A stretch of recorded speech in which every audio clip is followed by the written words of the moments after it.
Salam sama gars yi dal leen ak jàmm sama chaîne YouTube ci vidéo bi nag dama leen a bëggoon wan nan ngeen di def ba créer wifi yu bari seen wifi bi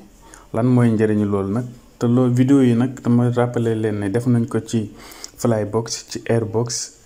ak ci Funbox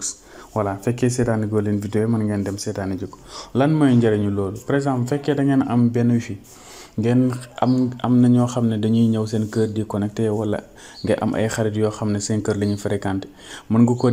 ko créer ba nga xam ne sa xarit suñ ñëwee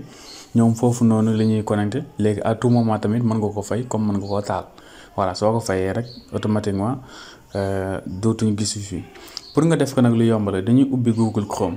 ñu tapé l'adresse 192.168.1.1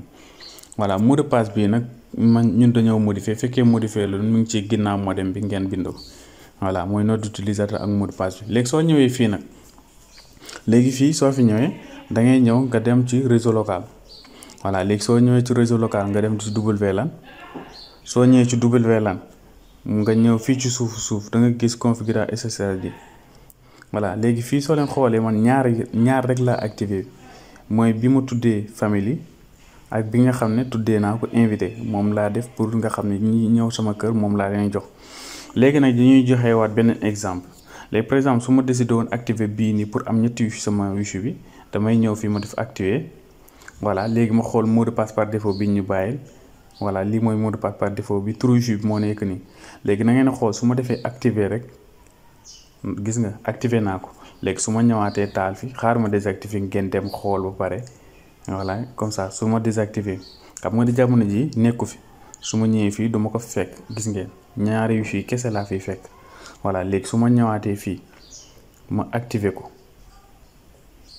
su ma delloo ci wifi bi su ma delloo fii voilà da ngeen di gis wifi bi mi ngi nii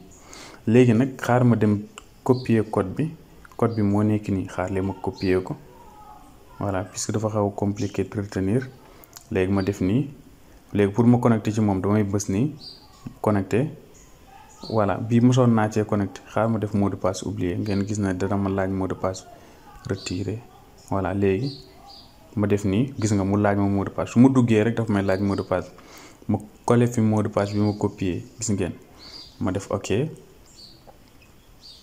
ñu patiente tuuti mu connecté